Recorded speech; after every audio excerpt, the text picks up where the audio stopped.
This video is the third in a series of videos on the assassination of President John F. Kennedy.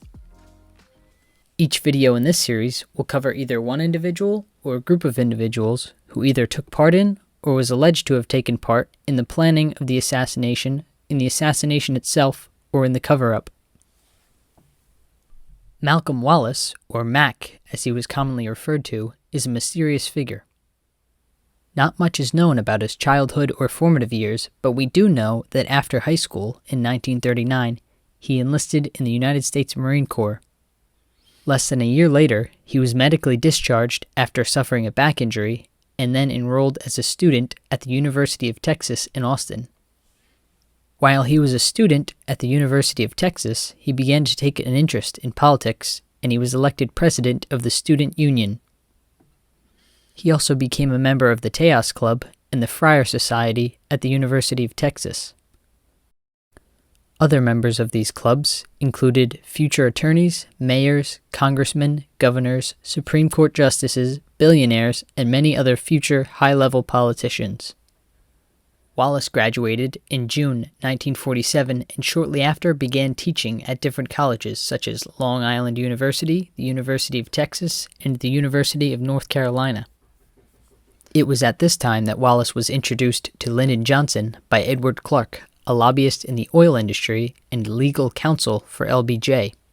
And in October 1950, Wallace began working with the United States Department of Agriculture in Texas.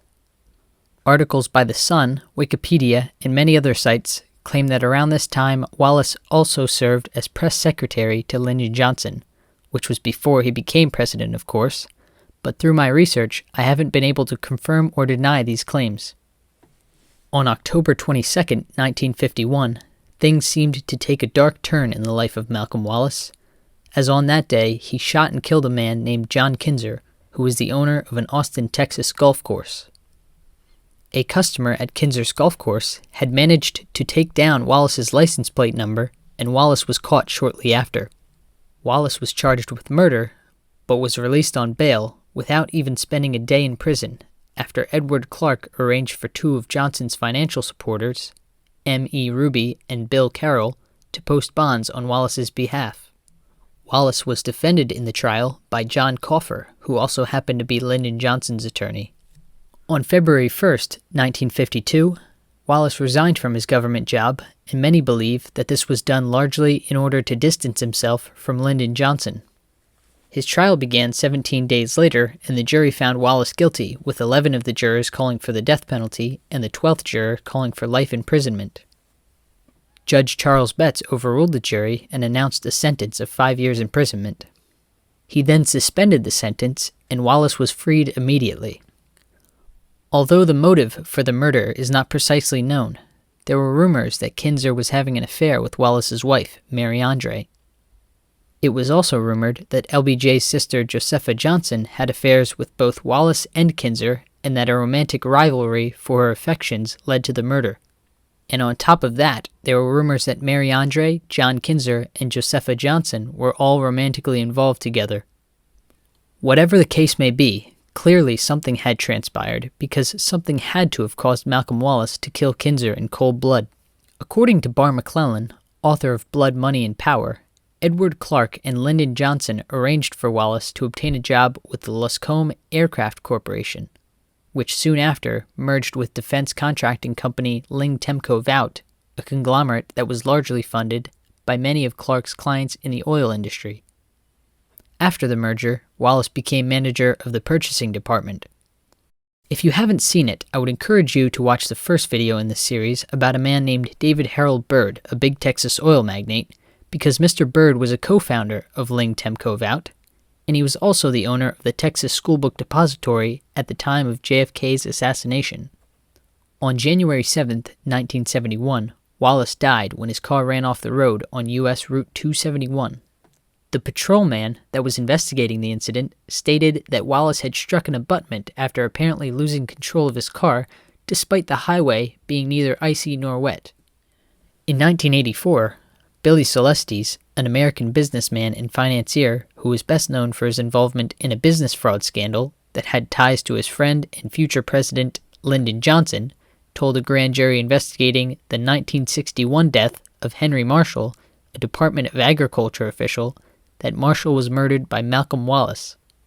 Shortly after, Estes' lawyer Douglas Caddy wrote a letter to the U.S. Department of Justice claiming that Estes, Johnson, Carter, and Wallace had been involved in the murders of agriculture official Henry Marshall, LBJ's sister Josepha, President John F. Kennedy, and 5 others. Caddy said, quote, "Mr. Estes is willing to testify that LBJ ordered these killings and that he transmitted his orders through Cliff Carter to Mac Wallace, who executed the murders." On March 12, 1998, nearly 35 years after the assassination of President John F. Kennedy, a fingerprint of Wallace's that was recorded in 1951 was positively matched with a copy of a fingerprint labeled unknown that investigators lifted from a shipping carton located near the sniper's nest of the Texas Schoolbook Depository building on the day of Kennedy's assassination. The carton, labeled Box A, also contained several fingerprints which were matched to Lee Harvey Oswald. This match was authenticated by Asa Nathan Darby, a certified print examiner with several decades of experience. If you do some digging into Mr. Darby, you'll find that he was so good at what he did that he was chosen to help design the Eastman Kodak mirror code system of transmitting fingerprints between law enforcement agencies.